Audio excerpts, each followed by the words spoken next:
E aí, eu já tinha falado com vocês, vou dar o curso de Origem de Biogravitação, tá? Esse curso vai correr separado.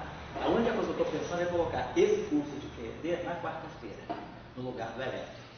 No lugar de eletromagnetismo. Coloco ele na quarta-feira e jogo gravitação quântica para sexta. E o outro curso é com o Tião. O Tião, geralmente, o curso que eu dou com ele de interações fracas, ele gosta de colocar terça e quinta. Então, ele vai dar a primeira parte, ele dá agosto, setembro, eu entro em outubro. E aí, quando eu entro, eu condenso num dia só, eu jogo tudo para quinta-feira em geral, tá? E a gente discute depois isso, tá bom? Então, esse curso aqui, a gente só para colocar esse curso aqui, então, a gente provavelmente vai colocar, então, no QED2, né?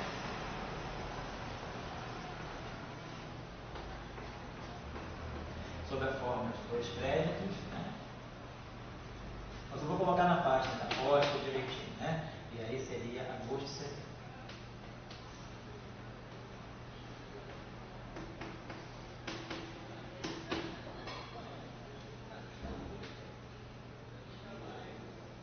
Vou anunciar depois, beleza. Bom, então só para saber onde eu parei exatamente na aula passada, a gente terminou, a gente fez a contagem de potência do Young Mills com a matéria, né? Acho que a gente parou aí, dá licença. Não, é certo. Ah, depois eu deixei para vocês discutirem a questão da interação φ6, do acoplamento de Yukawa em 3 dimensões e discutir a questão da renormalizabilidade. Não sei se alguém de vocês ficou comigo. Aqui foi comigo, sim. Tá ok. Obrigado. Então, vamos fazer a seguinte discussão. Então, a gente até agora, vamos colocar assim, através, quer dizer, com...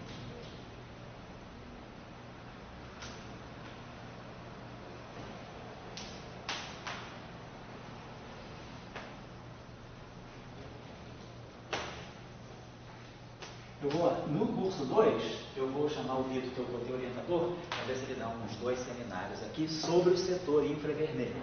Que a gente vai falar renormalização, para nós é renormalização ultravioleta.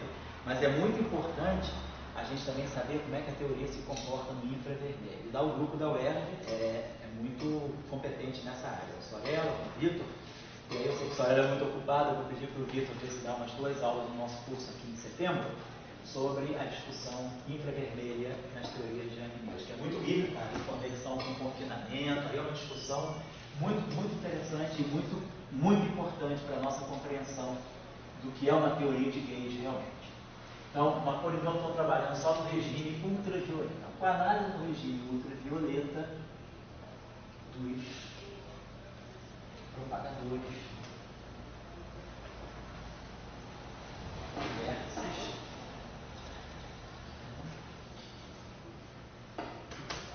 estabelecidos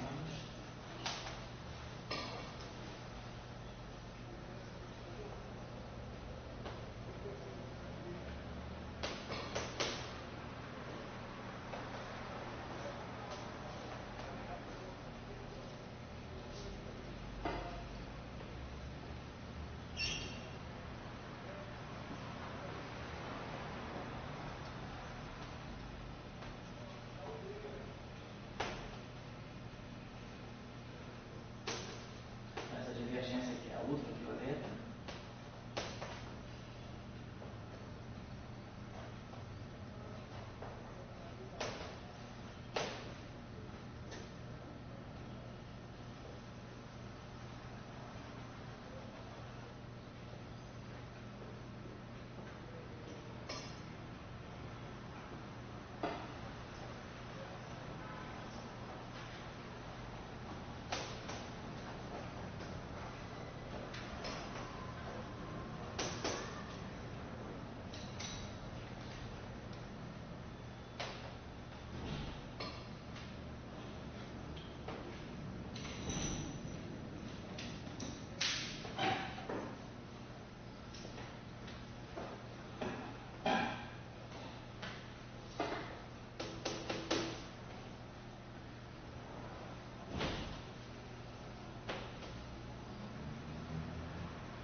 Se vocês quiserem apurar um pouco mais essa discussão, livros assim que eu recomendaria para vocês darem uma olhada sobre a questão esse método de contabilizar o que nós chamamos de um grau de divergência superficial desses chamados diagramas tridimensionalmente divergentes, esse processo, né, quer dizer, esse método, este procedimento.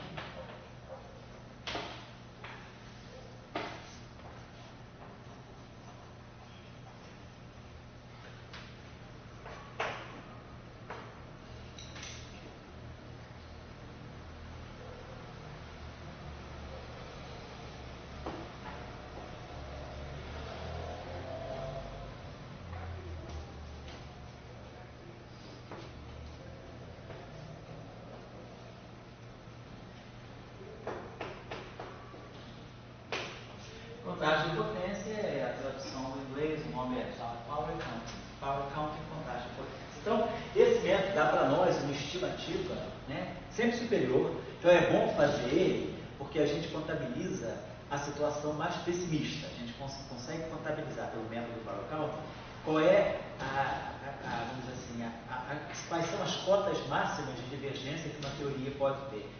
Pode ser que, na verdade, as divergências sejam menores do que o Power Counting indica, porque o Power Counting ele é uma contagem nua e crua, como a gente estabeleceu aqui em alguns exemplos, dos propagadores dos versos. A gente bota lá, o propagador contribui dessa forma, o verso contribui dessa forma, a gente ganha uma contagem de potência assim. Mas a gente esquece um elemento fundamental na construção das teorias, que são as simetrias. Quando uma teoria tem simetria, como a gente mostrou no caso de Young-Mills, por exemplo, o trivértice está ligado com o quadrivértice, então simetrias relacionam parâmetros que estão presentes no lagrangiano. E ao relacionar esses parâmetros, a gente pode ter cancelamento de divergência. Então, às vezes, o Power Counting acusa, como vamos ver agora, o Power Counting acusa uma divergência quadrática e, na verdade, a divergência mais suave. Então, o Power Counting ele sempre dá, a gente já falou sobre isso, né? A contagem de potência, ela acusa, né?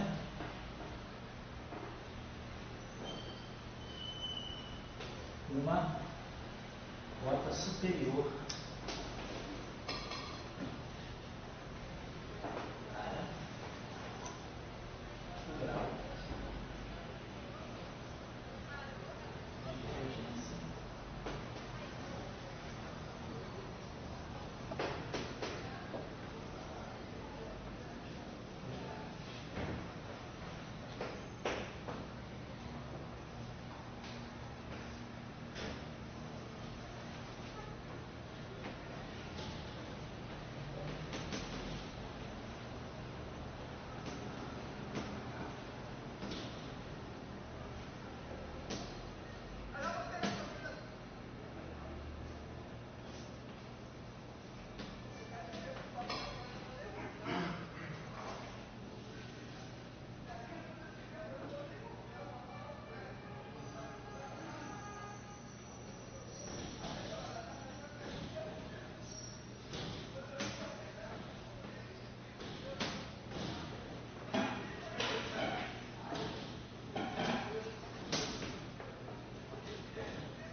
faz o cálculo pela contagem de potência, acha a divergência e fala, puxa, estou pessimista, meu modelo pode não funcionar bem, mas aí se você leva em conta a simetria, a gente mostra que a simetria não, a teoria não diverge tanto quanto o power counting está indicando, ele diverge um pouco menos, então fica tranquilo que a tua teoria tem futuro.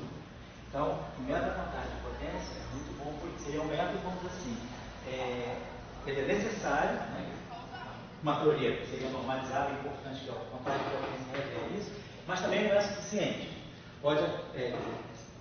Pode acontecer de nós termos uma contagem de potência boa e a teoria não seja normalizada por uma questão de ter um polinômio infinito que a simetria resolve também. Na aula passada, eu me lembro que no final da aula, eu mostrei para vocês um método, quer dizer, um método prático, né, de associar a dimensão canônica das constantes de acoplamento com o grau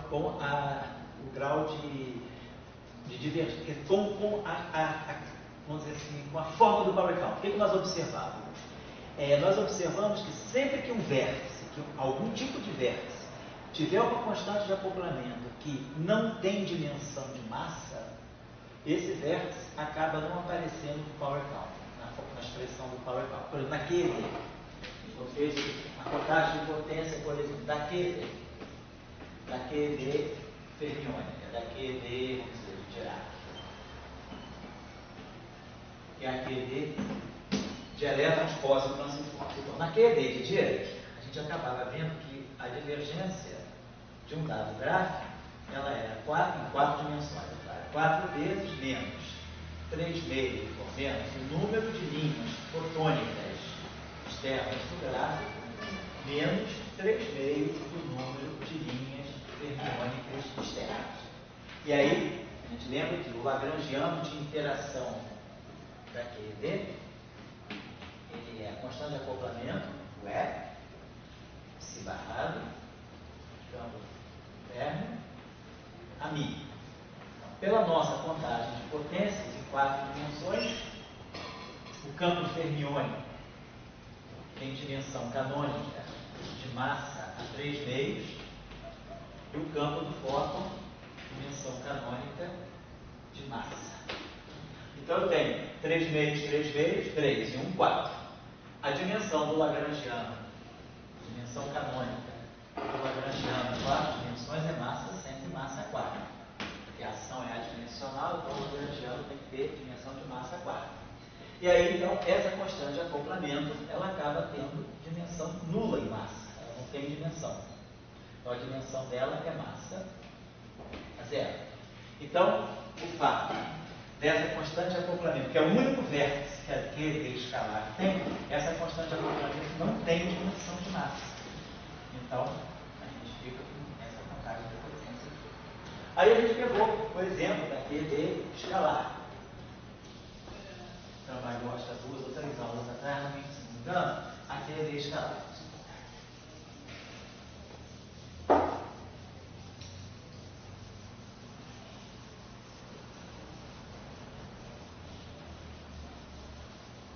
Então, quando nós pegamos aquele escalar,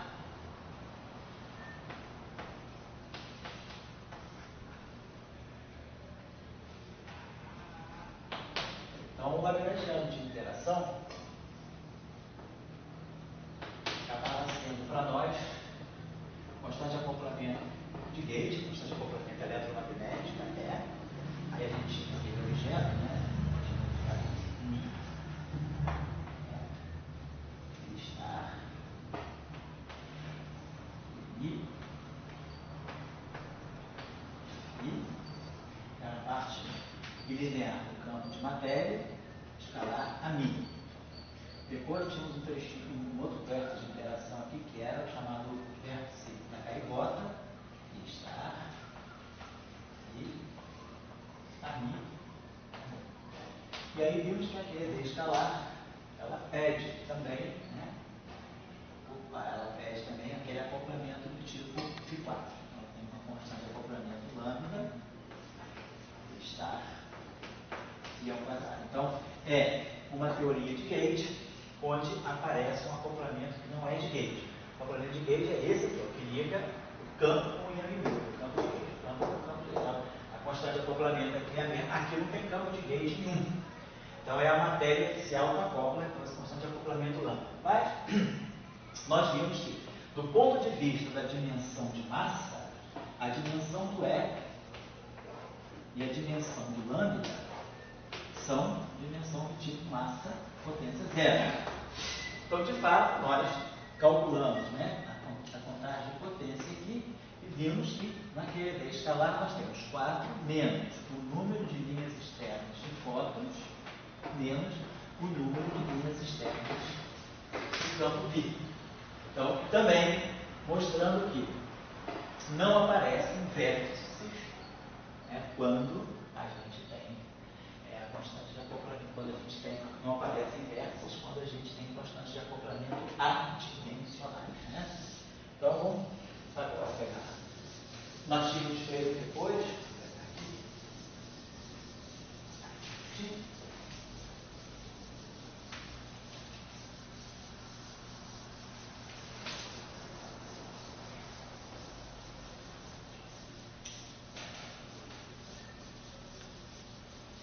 Acho que alguém perguntou na aula passada, eu ilustrei rapidamente, vou até colocar. Agora pegamos um exemplo, pegamos um exemplo que foi, vamos dizer assim, uma eletrodinâmica, vou colocar assim, uma eletrodinâmica com derivadas superiores, que é do tipo Podolsky.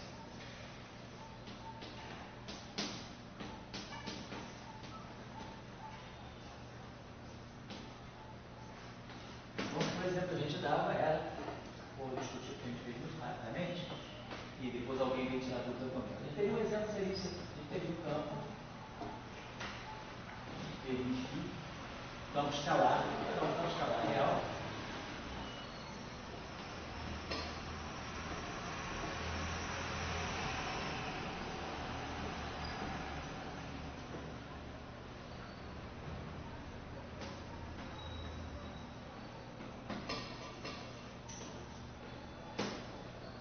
Por que a gente tratou esse exemplo? Porque aqui nós temos um termo bilinear, que é d'Alembertiano, e aqui nós temos um d'Alembertiano ao quadrado. Ele está fazendo aquelas integrações, esses dois termos aqui, só para a gente lembrar rapidamente, né? Está fazendo aquelas integrações por partes. Esse termo aqui, ele se reverte menos d'Alembertiano, e esse termo aqui, quando eu integro d'Alembertiano por partes, ele não troca de sinal. Fica aqui, si, d'Alembertiano ao quadrado.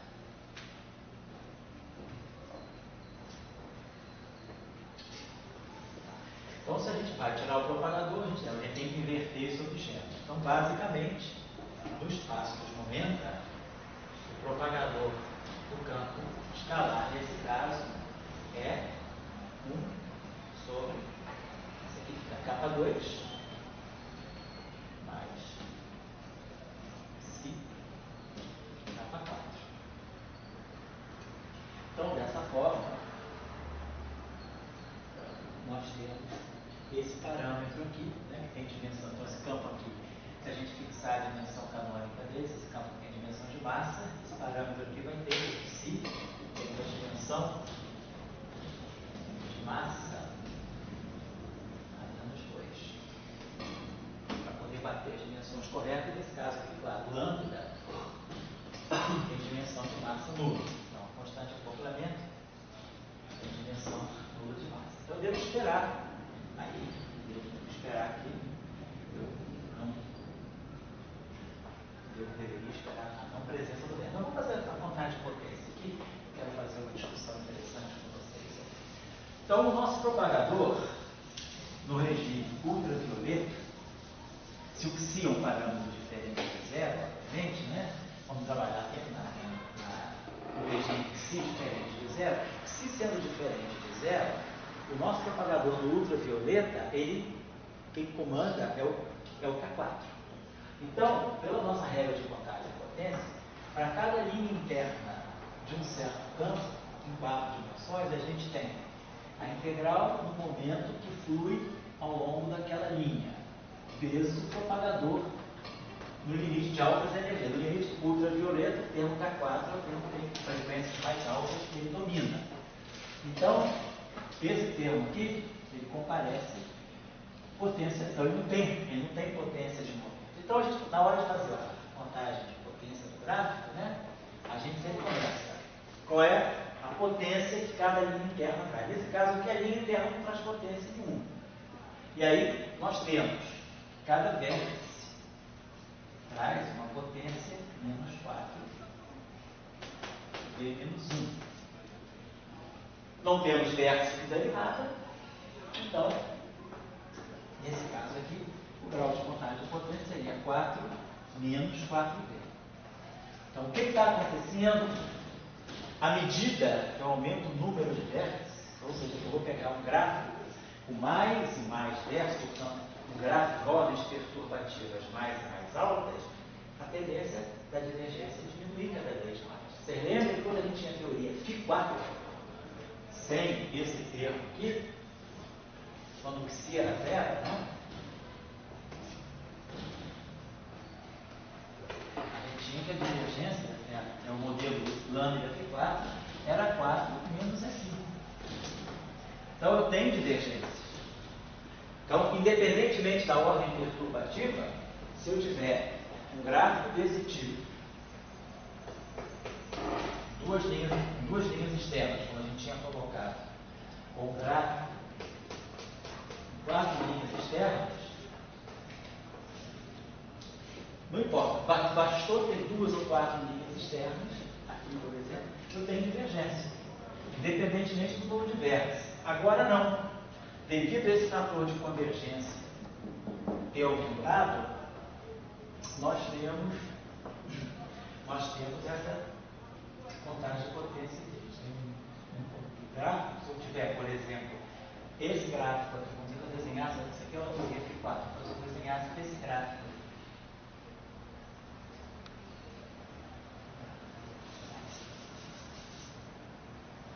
tem um loop só. Então, esse gráfico tem 2 linhas externas de φ.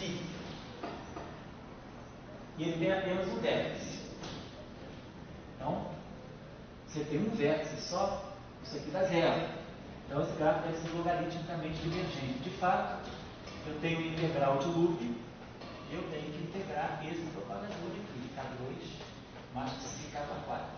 Então, de fato, essa integral aqui, ela tem potência zero, no espaço dos momentos. Então, esse gráfico aqui, essa divergência aí seria logarítmica, não tem potência, logaritmicamente divergente. Porém, se eu pegasse um gráfico também com 2 linhas externas, mas com 2 núcleos, esse gráfico aqui tem 2 vértices. Então, é um gráfico da mesma categoria, 2 linhas externas de φ. Mas esse gráfico aqui já vai ter um fator menos 4, vai dar 2. Então, de fato, esse gráfico aqui tem 2 núcleos, então se aqui tem um momento L, por exemplo, e aqui tem um momento K, eu vou ter integral d4K, integral d4L, aí eu vou ter esse propagador aqui, que é 1 sobre L2 mais L4. Vou ter esse propagador aqui, que é esse momento aqui que se couber, não importa, isso aqui vai dar, isso aqui está entrando no momento P, e aqui está saindo o momento P. Então aqui está entrando P, aqui está entrando L, vamos dizer que esse momento para cá esteja saindo. Então entrou K e entrou P. Aqui, desculpa, entrou L e entrou P.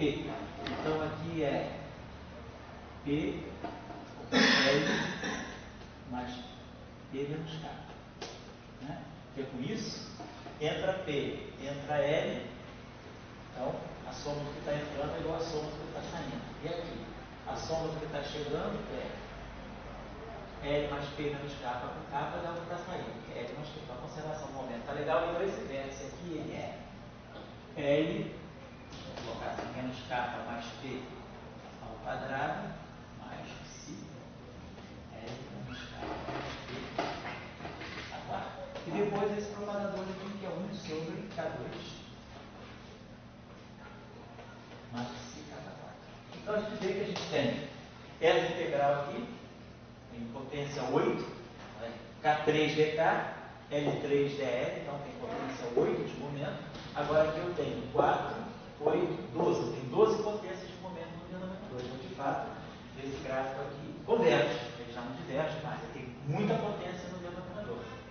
Então, a gente começa a ver que a mesma categoria de gráfico, ele converge. Aqui, aquele primeiro gráfico que nós computávamos, ele divergia logaritmicamente. Aqui ele converge. Agora, aqui não.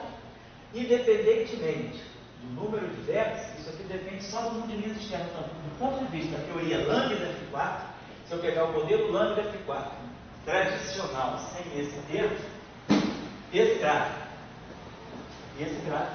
tem a mesma divergência. Por quê? Porque esse termo desapareceu. Esse termo desapareceu. Então eu tenho 8, 2, 4, 6. Então esse gráfico é 8 sobre 6, dá 12, diverge quadraticamente. Esse aqui é P4K e o propagador é 1 sobre K2, ele também diverge quadraticamente. Então, independentemente da ordem perturbativa, esse gráfico aqui tem uma constante de acoplamento, ele é de ordem lambda, esse é de ordem lambda 2, uma constante de acoplamento. Então, independentemente da ordem perturbativa, os dois gráficos divergem igualmente. Por quê? Porque não tem esse termo aqui. Agora, a presença desse termo me deu uma contagem de potência mais forte. Então, esse modelo, a um loop, ele tem divergência. A dois loops já não tem mais. Então, a divergência, os vértices estão puxando a divergência para baixo, estão fazendo a teoria ficar mais convergente à medida que eu aumento a série perturbativa. Então, é isso que nós chamamos de uma teoria superrenormalizável. Teoria superrenormalizável é quando o delta ele se torna negativo, ele se torna menor do que zero a partir de uma certa ordem perturbativa. Então a teoria ela só diverge até uma certa hora. Depois, se ocupa ordens mais altas na constante de acoplamento, a divergência desaparece. Então o delta era positivo a um loop, passou a ser negativo a dois loops. Então passou a convergir. Isso é o que nós chamamos de um modelo, de uma teoria super renormalizada.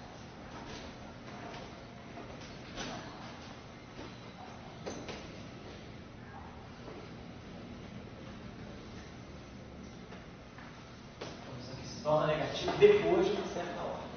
Então, nesse caso, mesmo a constante de acoplamento não tendo dimensão, o modelo não é renormalizável. Ele fica aí super renormalizável. Por quê? Porque o propagador mudou de comportamento. O propagador ficou mais convergente. Aquele tempo de derivada superior, ele puxou a convergência, puxou a divergência para baixo. Aí, a questão é, se eu pensasse o seguinte, quando eu vou para o regime ultra, o que eu estou olhando aqui do meu? Quem comanda o meu propagador? Quer dizer, quando eu quero estudar a estrutura de divergência, eu vou olhar no propagador qual é o termo que tem mais alta potência de momento. Então, a gente pode tomar o seguinte ponto de vista. Quando tem uma teoria de campos, a primeira coisa que eu vou olhar é os termos cinéticos. Os termos cinéticos dão a propagação do campo livre e automaticamente fixam a dimensão do campo. Nesse caso aqui, eu tenho dois termos cinéticos, eu não tenho só um termo. Normalmente eu tenho um termo cinético só. FMI, FMI, DMFI, DMFI, Psi barrado, gama mi, DMI, Psi. Então o termo cinético de campo ele é dado. E aí tem o termo cinético, C, a dimensão do Lagrangiano, C, a dimensão dos derivados, fixa a dimensão do campo. Mas nesse caso eu tenho um termo cinético duplo. E aí minha pergunta é, por onde que eu conto a potência do campo? Isso aqui tem dimensão de massa quarta, isso aqui tem dimensão de massa quarta, e isso aqui tem dimensão de massa quarta.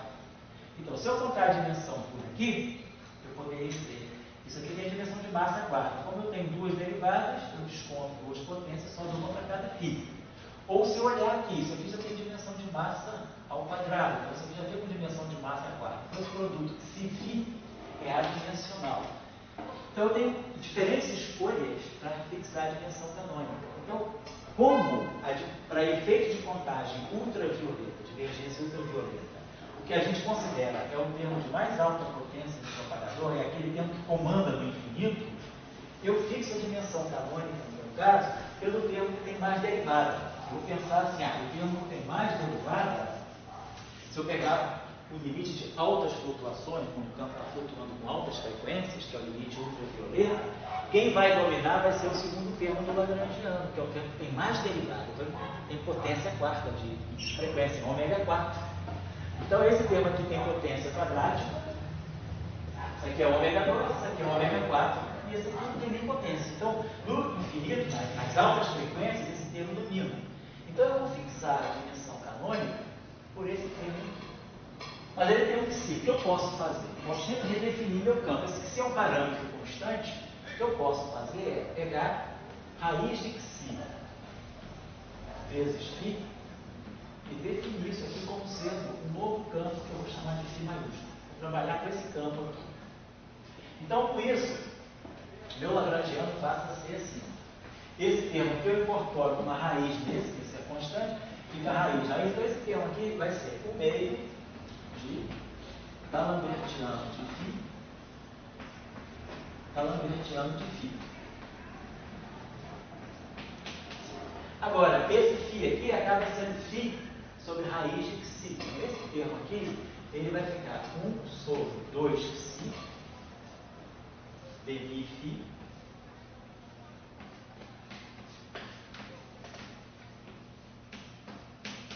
dmi φ. Esse termo aqui então fica menos lambda sobre 4 fatorial. E aí, esse φ aqui vai ficar em 4 sobre psi ao quadrado.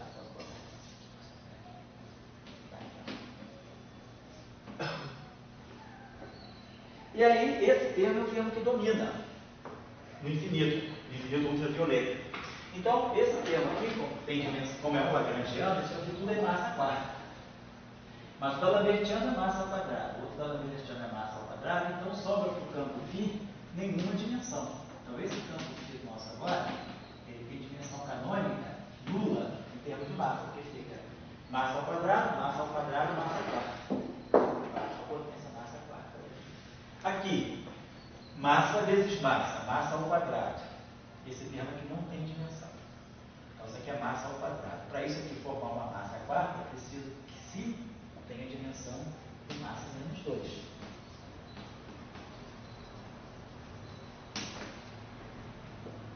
Então, se tem dimensão de massa menos 2. Aí fica esse sobe massa ao quadrado, massa terceira, massa quarta, adimensional. E aí, essa redefinição desse campo, ela me gerou uma constante de acoplamento final, no final de tudo, é como se, só botar menos, vou fatorar esse 4 fatorial aqui, vamos dizer que esse lambda sobre π ao quadrado, tudo se passa como se tivesse uma nova constante de acoplamento. Quer dizer, quando eu analiso o meu modelo em termos do campo φ grande, que é mais adequado por causa dessa discussão da divergência ultravioleta, a constante de acoplamento para o φ grande, ela, na verdade, vai ser uma constante de acoplamento redefinida. Vai ser essa constante de acoplamento que eu posso chamar ela de uma quantitativa. Então, eu tenho uma nova constante de acoplamento. E aí, se esse campo aqui é adimensional, isso tudo aqui tem que ter dimensão de massa quarta. Então, esse objeto aqui, que é o meu lambda ativo, ele tem dimensão de massa quarta. E de fato basta, porque se é massa menos 2, então você não massa quarta. E o lambda é adimensional. Então o que nós estamos observando? Desse ponto de vista, do campo φ grande, eu tenho uma constante de acoplamento com dimensão positiva de massa. E aí, nós já sabemos, dimensão positiva de massa, pela nossa experiência passada, deve estar indicando uma superrenormalizabilidade. Vou apagar aqui. E aí, a gente faz uma contagem de potência. O propagador é da mesma categoria, é um K4 com K2, domina o K4. Aquele vértice lá não faz nada. Então, a contagem de potência dos dois modelos, seja com φ grande que com φ pequeno, é a mesma. Então, quer dizer, a gente é super renormalizado, mas a super renormalizabilidade agora fica mais clara porque essa constante de acoplamento aqui tem dimensão positiva de massa. Então, sempre que eu tiver dimensões, constante de acoplamentos com dimensões positivas de massa, vai acontecer esse fenômeno dos vértices comparecerem com um sinal negativo. Deixa eu apagar isso aqui. Então, quando as constantes de acoplamento, né? Vamos colocar assim, constantes de acoplamento com dimensão de massa positiva. Então, eu vou ter, na expressão, vão aparecer sempre menos V aparece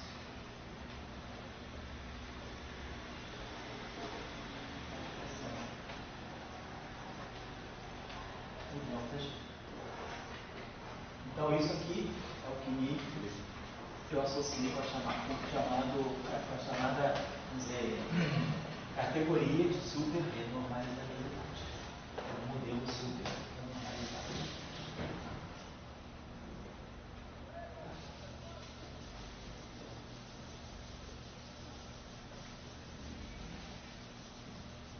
Certo? No caso da QED escalar, da QED geral, da QED espinorial, da QED escalar, do Yang-Mills, os casos que nós vimos onde não aparece de um vértice.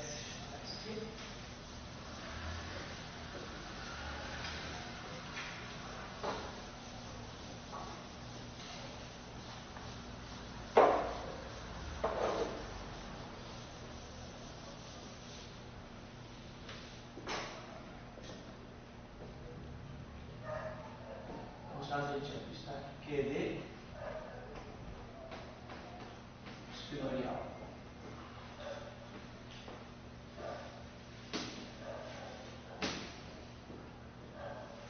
QED escalar.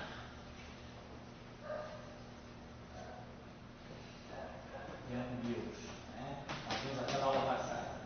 Yang-Mills, uma matéria.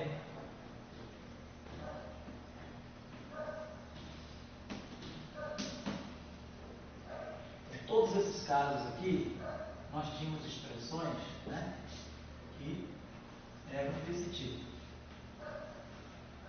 4 menos o número de linhas externas do campo do bóson de Tate, pode ser abeliano ou não abeliano, menos 3 meios do número de linhas externas fermiônicas, menos o número de linhas externas estáticas. Em nenhum momento aparece vértice, nem com sinal menos, nem com sinal mais.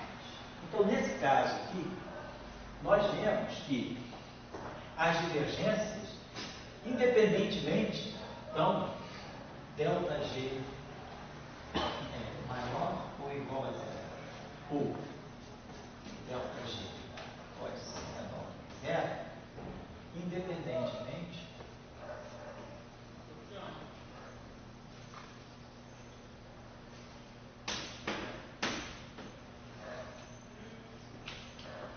do número de vértices. Ou seja, da ordem perturbativa.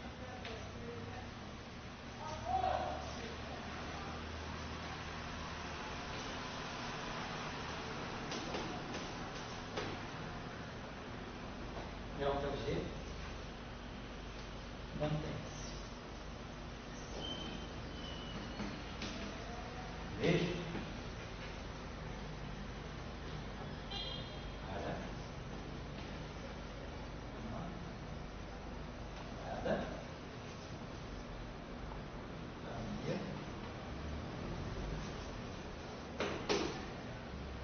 Diagramas. Dá para filmar aqui embaixo?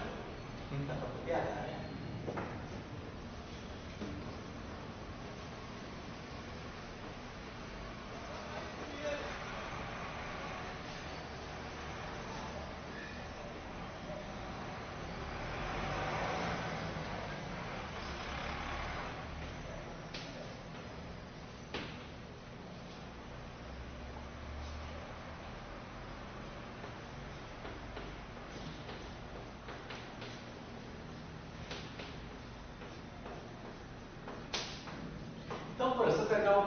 tenha uma linha externa de ar, duas linhas de φ, duas linhas de ar, duas linhas de φ, duas linhas de psi, uma linha de φ, esse gráfico vai estar sempre divergente. Então a gente vai ter sempre a família fixada uma categoria de gráfico.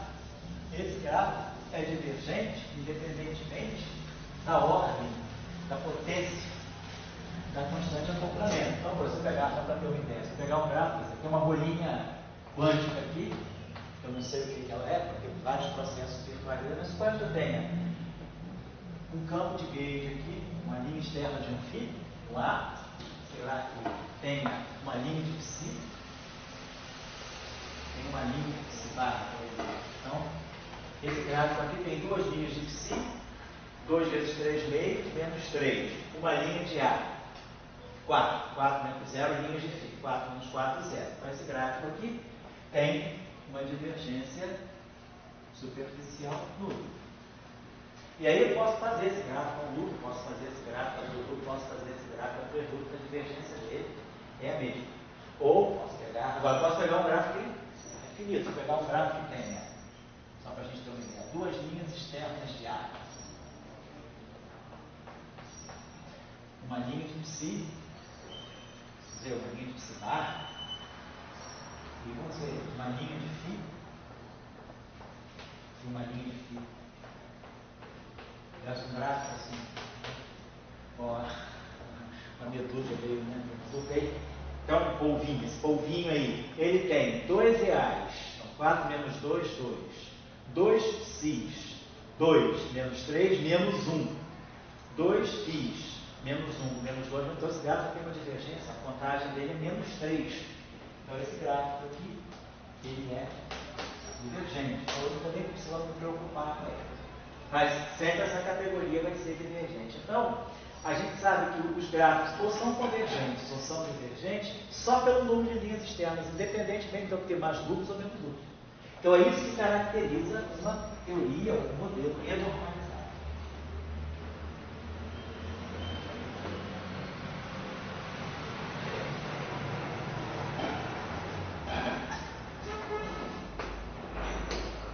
Então, uma teoria renormalizável, ela tem a contagem de potência dela, não vê o número, a ordem perturbativa. Fixou o gráfico, eu já sei qual é o grau de divergência dele a qualquer ordem. E aí nós vamos ver na próxima aula que isso é que é fundamental para a renormalizabilidade, porque isso significa que esses gráficos, eles são exatamente o tipo de gráfico, a categoria desse gráfico corresponde exatamente a termos do Lagrangiano. E aí eu consigo remanejar os infinitos desse gráfico para termos dos Lagrangianos e renormalizar os parâmetros. Claro, estou falando de palavras gerais, esse é um processo simples de falar, mas trabalhoso de fazer. Mas vamos entender por que isso significa renormalizabilidade. Então, mas o primeiro contato nosso com a renormalizabilidade, ele vem do Power Count. Eu já sei que eu estou diante de uma teoria renormalizável, porque o Power Counting não depende do número de vértices. É aquela categoria de gráficos e pronto. E aí, daí a ser renormalizado, nós vamos entender o que isso significa realmente. Aí agora, vamos tentar a outra categoria, que é a categoria que nós não falamos dela, a categoria não renormalizável. Então, vamos ver casos, só para a gente pegar um exemplo assim, para mudar um pouquinho. Se quando eu estivesse fazendo física, por exemplo, eu tinha deixado aí o exercício para você. Eu tinha deixado um exercício que era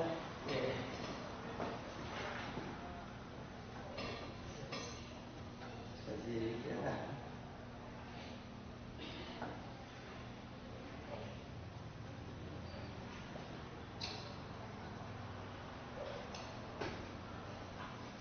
então, suponho que eu esteja trabalhando em 3 dimensões aqui para a Lili, que vai fazer. Ainda está no projeto do grafeno, né?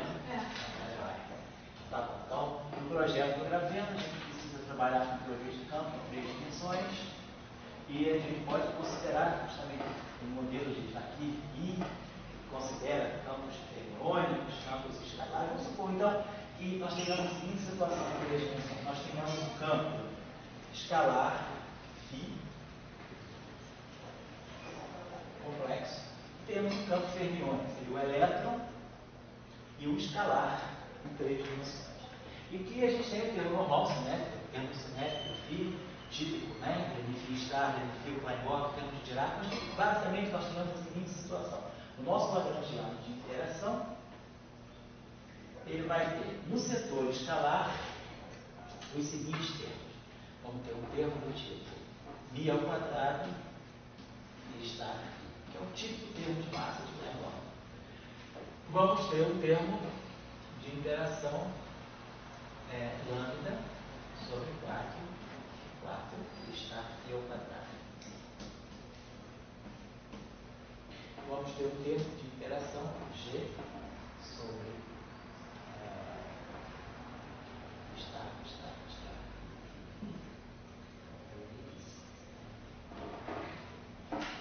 G sobre 6 estar.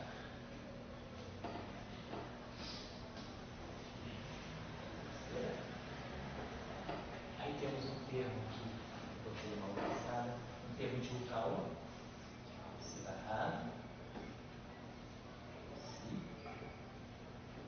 se estar, vou colocar nesse modo.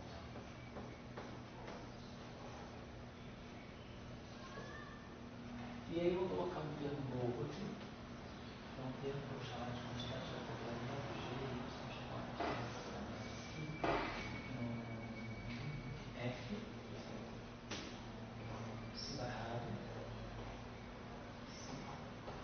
ao quadrado. Então, suponha que eu tivesse, eu estou tirando um termo, deixa eu colocar ele aqui, modificando um pouco. Então, suponha que eu tivesse que olhar esse modelo aí em 3 dimensões. Então, nós estamos em 3 dimensões. Então, a dimensão do meu lagrangiano é massa terceira. O termo cinético é o termo de Klein-Bach, dmi, φ, dmi, φ. Dmi, φ estar, dmi, φ. Então, se eu estou em 3 dimensões, 1, 2. Então, sobra meio para cada φ. Então, meu campo φ tem dimensão canônica de massa a meio. Em 4 dimensões, o campo escalar tem dimensão 1. Em 3 dimensões, tem dimensão meio. Aí tem meio aqui. Então, dimensão 1. Então, esse μ ao quadrado tem dimensão de massa ao quadrado. Então, esse μ, a dimensão do parâmetro μ, é massa. Então, massa ao quadrado, massa 3 meios, massa ao quadrado, massa 5 meios, massa 3. Então, esse cara aqui agora, massa meio, quadrado. Então, esse lambda tem que ter dimensão de massa. Esse lambda tem dimensão de massa. Massa meio, massa ao cubo. Né? Massa meio, massa ao quadrado, massa meio, 1. Ao quadrado. Aqui dá meio, 1. Né? 1 a terceira. Então, esse G aqui é adimensional. Só porque a dimensão total tem que ser 3. Então, ele tem dimensão que é adimensional. O campo psi, campo de Dirac, em 3 dimensões, ele é psi barrado, gama mi, dmi, psi. Aqui tem massa. Então, sobra 2 aqui. Então, o campo de Dirac, ele passa a ter dimensão canônica simplesmente de massa. Em 3 dimensões, ele é 3 meios. Em 4 dimensões, ele é 3 meios. Em 3 dimensões, ele passa a ser meio. Então, ele tem dimensão de massa. Então, aqui, massa ao quadrado. Massa meio, massa terceira. Então, essa constante de acoplamento aqui, em 3 dimensões, que a gente chama de constante de acoplamento de Yukawa, é uma dimensão de massa a zero, de adimensional. Então, o que a gente chama de acoplamento de Yukawa é o acoplamento de ferro com escalares. Em 4 dimensões, que é onde a gente entendeu o padrão, onde a gente fala do mecanismo de Higgs, o termo de Yukawa, o termo que está falando lá, Schleimer, ele é lepton, Higgs, lepton, light.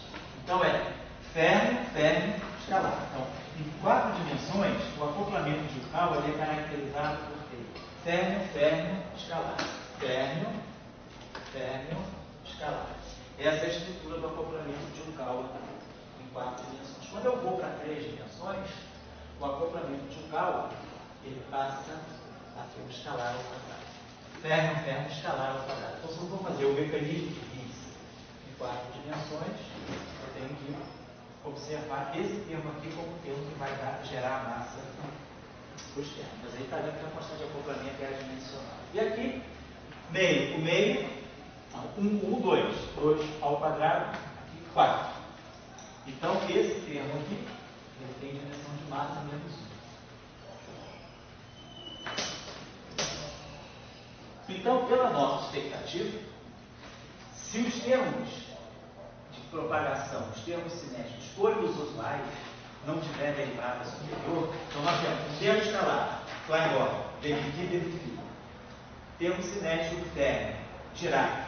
Então nós não temos derivada superior, temos os chamados termos canônicos, termos cinéticos canônicos, são os de sempre. Não temos nenhum termo de potência mais alta, fora do normal. Esse termo aqui, nós sabemos que não é um termo de acoplamento. Na verdade, vamos colocar, esse termo aqui não faz parte do lagrangiano de interação. Ele estaria no lagrangiano na parte livre, que é da massa. É o que vai ajudar a dar a massa no propagador de Klein-Bor. Então eu vou corrigir isso aqui. Vou tirar esse termo da parte de interação. Eu suponho que ele está na parte do propagador, na parte livre, na parte que tem φ está. Eu suponho que ele está nesse termo aqui. Dmi está Dmi φ menos Mi2 está. Agora o termo de Klein-Bor usual, só que em 3 dimensões. Tá?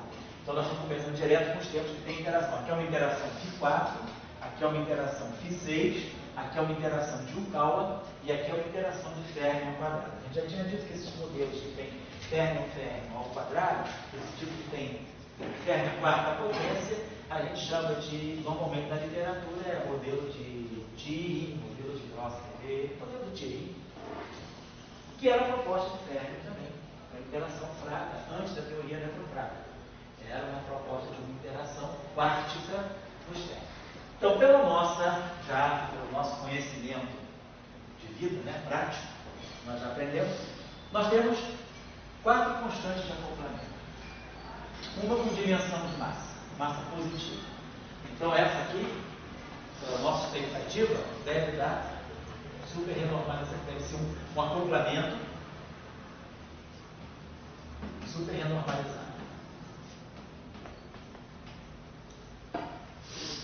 Esse super, verdadeiro supersimetria, tá? É só super no sentido de ser muito convergente. Super no sentido de convergente. Esse acoplamento aqui é um acoplamento sem dimensão. Então, esse acoplamento aqui deve ser um acoplamento renormalizado. Esse acoplamento de um Kawa também sem dimensão. Então, esse acoplamento de um Kawa é renormalizado. Agora, esse acoplamento aqui tem dimensão negativa de massa. Então, esse acoplamento aqui deve ser não renormalizado.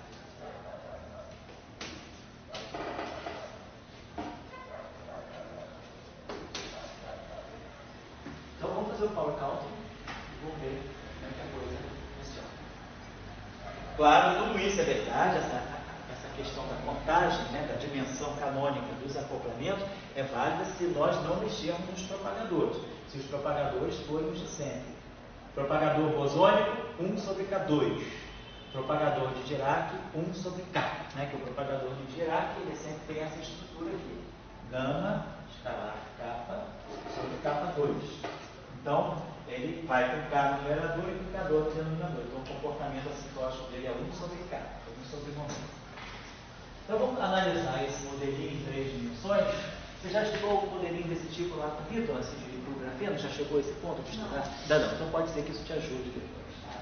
Lá no trabalho do Jacquet e Pi, aquele na teoria integral do grafeno, eles têm acoplamentos exatamente dessa categoria. Eu acho só que eles não colocam esse acoplamento.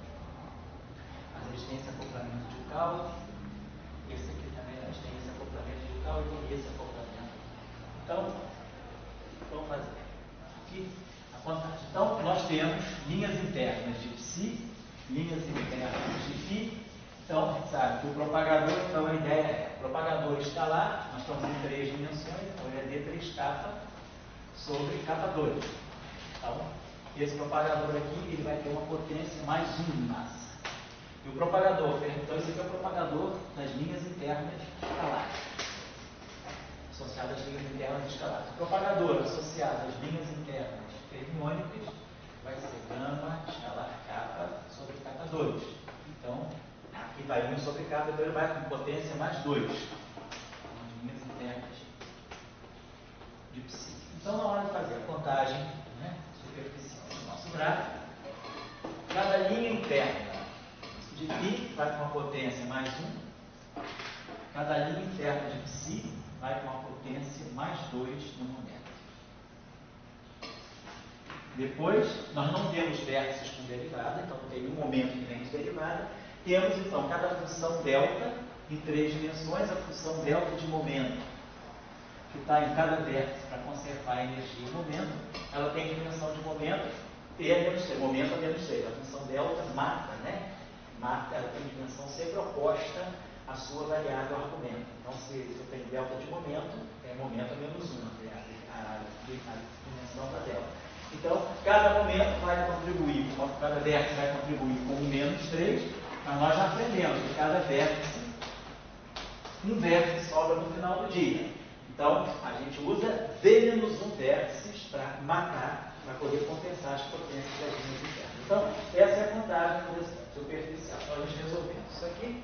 Vamos agora usar as nossas famosas relações topológicas. Então, vamos contar o número de linhas de psi e o número de linhas de π usando linhas internas e externas. Então, cada linha interna de π, ela tem 2 φ. Toda linha interna é uma linha que está dentro de um gráfico. Cada linha interna conta, né? Ela conta por 2 φ. Né? Cada linha interna vai ter um φ nessa linha e um φ nessa linha. Então, 2 vezes o número de linhas internas de φ vezes 2, né? Ela tem essa linha interna. Então, essa linha interna, ela tem nesse vértice aqui um φ. Nesse vértice aqui outro φ. Então, cada linha interna conta por 2 φs nos vértices, que unem essas linhas externas. Cada linha externa conta para um φ. E aí agora vamos contar o número de φs pelos vértices. Cada vértice com constante de acoplamento lambda, que é o vértice φ4, ele conta por 4 linhas de φ. Então, cada vértice V lambda, ele conta 4 linhas de φ. Cada vértice, que é a interação φ6, quer dizer, cada vértice com constante de acoplamento G, ele vai contar 6 linhas de φ.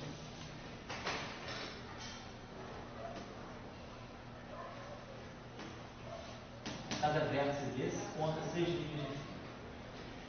Cada vértice de Yukawa conta 2 linhas de φ.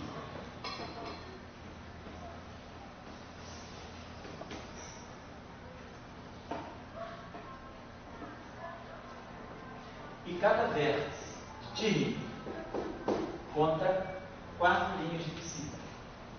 Não, aí é φ. Então, φ está fora. Só estou contando linhas de φ.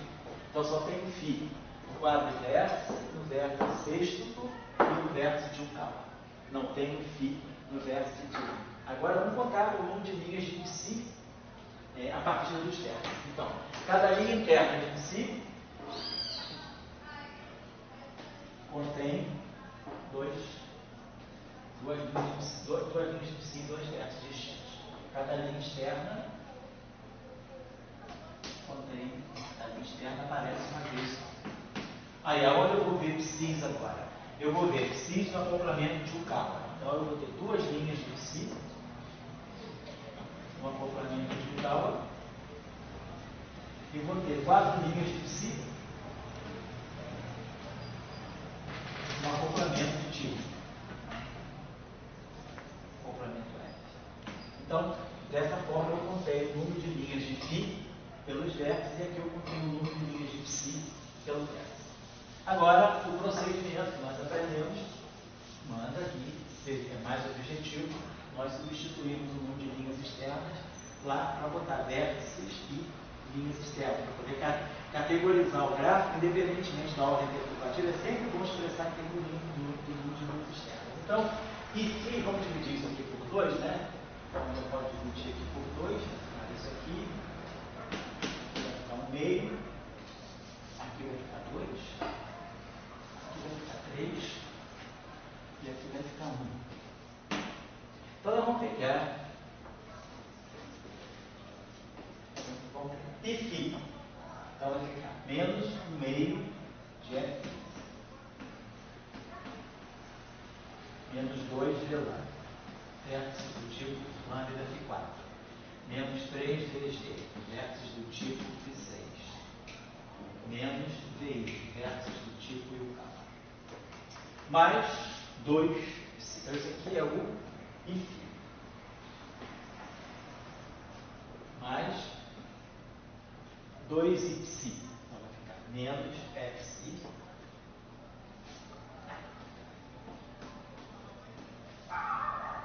mais 2 vértices de Iucá. Oi? Mais ali, professor? Aonde? Aqui? Eu acho que mais, acho que eu escrevi. Perdão, sim, obrigado. É só esse que eu estou. Beleza, obrigado pela correção. Substituir errado. Está errado. Isso, menos Fc mais o 2 e o 2 Ipsi é a mesma coisa. Agora vai ser menos Fc mais 2 Dy mais 4 Df. Mais 4 vértices, mais 4 vezes o vértice de menos 3, e mais 3. Então, nesse modelo, qualquer gráfico de Feynman que eu computar, com a certa estrutura de linhas internas, externas e diversas, a divergência dele é essa. Então, vamos começar aqui as implicações. Então, nós vamos ter o fator 3 menos 1 meio de Fi menos Fc. Vamos começar agora a manipular os vértices. Professor, Oi. por que no final é mais 3 aí? Porque era menos. Vai era menos 3 vem mais 1, não? Vem menos 1. Ah, era menos 1? Sempre vértice é menos. Eu sempre tiro o vértice.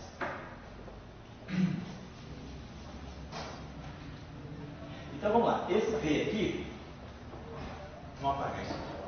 O que é V? V é o número total de vértices. O que é o número total de vértices? É o número total de vértices lambda mais o número total de vértices G mais o número total de vértices de Yukawa mais o número total de vértices de Tigre. E agora é somar todos os vértices. V é o número total de vértices. Então é somar a todas as categorias de vértices. Então, esse termo aqui já está fora, para não confundir a gente. Esse termo aqui já saiu. E esse termo aqui já saiu. Então, menos 3V. O último é F aí, né? Oi? Aonde? O último. O último é aqui. É F, perdão. GN, estava errado. Então, nós temos 2V lambda menos 3V lambda. Então, sobra menos V lambda.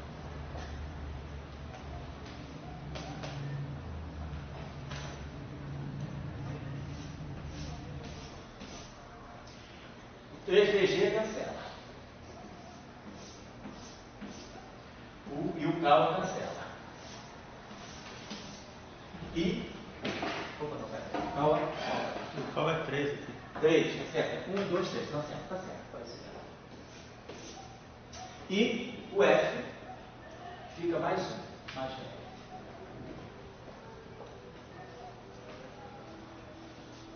Então, o que nós estamos vendo aqui? Esse modelo, esse termo aqui, ele independente do número de vértices. Então, esse modelo aqui, esse pedaço aqui, ele só depende da categoria de gráfico. Quanto às linhas externas, ele depende apenas da família de gráfico.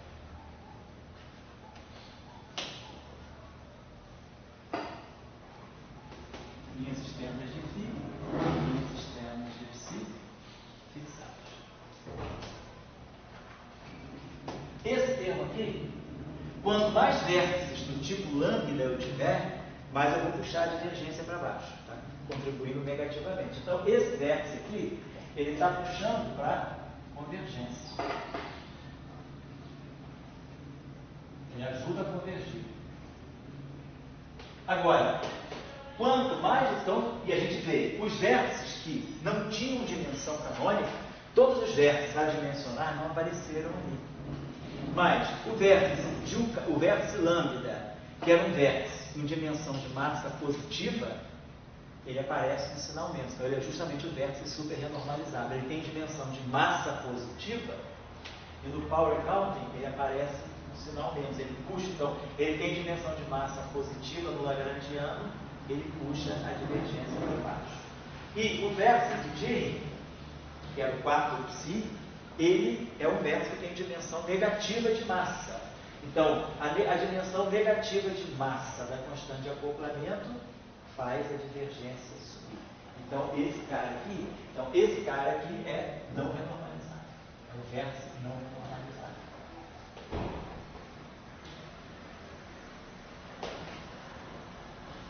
Então, esse power counting, eu mudei a dimensão, né? Mas a metodologia é a mesma. Então, nós estamos vendo que se eu construir um gráfico, se eu quiser aumentar a série perturbativa na constante de acoplamento F, né? Quanto mais interações do tipo Thierry eu colocar num dado gráfico, mais a divergência desse gráfico vai crescer. Eu perco o controle. Se eu quiser colocar um gráfico de ordem F100, eu vou botar 100 vértices ali. Então, à medida que eu aumento o VF, se eu fixar um dado de lambda, mas aumentar arbitrariamente o VF, eu vou levando a divergência cada vez mais crescente. Então, o gráfico vai ficando divergente, independente. Quer dizer, eu vou ter diferentes gráficos, eu vou ter que mexer no FI, no FC, né?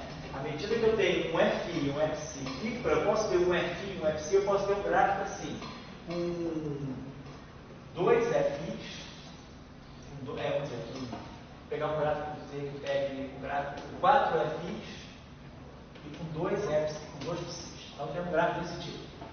Uma bolinha quântica com 4 FIs, de conta quantificada, e 4 FIs e 2 PCs. Algo desse tipo. Então esse gráfico aqui, ele tem 4, aqui dá 2, 3 menos 2, 1. 2, então fica menos 1. Então esse gráfico aqui, se ele não tiver nenhuma linha externa de F, se não tiver nenhum vértice F, isso aqui é 0, esse gráfico aqui certamente é finito. Mas se eu mantiver esse gráfico e começar a colocar aqui dentro da bolha quântica processos virtuais que envolvam esse vértice, esse mesmo gráfico, a partir de, se eu fizer isso aqui e fizer V lambda VF igual a 0, isso aqui é convergente. E fica 3 menos 2, 1. 1 menos 2 menos 1, 0, 0. Então, vai ficar convergente. Mas, se eu colocar isso aqui igual a 1, se eu já introduzir um vértice de Thierry, isso aqui já fica logaritmicamente divergente. Se eu colocar 2 vértices de Thierry, isso aqui já fica linearmente divergente, assim vai. Então, eu perco o controle dessa contagem por conta desse gráfico que faz a divergência crescer mais e mais e mais e mais. Então, é isso que caracteriza a não renormalizabilidade. Então, sempre que eu olhar as constantes de acoplamento e eu tiver uma constante de acoplamento com dimensão negativa de massa, eu sei que ela vai compactuar para ter não renormalizabilidade. E as constantes de acoplamento com dimensão positiva de massa, elas trabalham para super renormalizabilidade. E as que deixam a teoria ser renormalizável, o grau de divergência é o mesmo em qualquer ordem perturbativa, são os vértices renormalizáveis que têm constantes de acoplamento adimensionais. Tá? Então, essa é a categoria, são as 3 categorias de teorias que a gente tem. Modelo padrão, em 4 dimensões, ele é completamente, como a gente já falou, feito de vértices renormalizáveis. Ele é uma teoria de Yang-Mills, por campos de Yang-Mills, leva uma renormalizabilidade. Depois eu tenho acoplamentos de Yukawa, em 4 dimensões, psi barrado, psi φ, renormalizáveis. Acoplamento φ4, que está no potencial de Higgs, né, o campo escalar, a 4ª potência. Acoplamento renormalizável. Então, em 4 dimensões, os acoplamentos renormalizáveis que nós temos são os acoplamentos de gate, né, psi barrado, gama mi, psi a mi, os acoplamentos de gate dos escalares.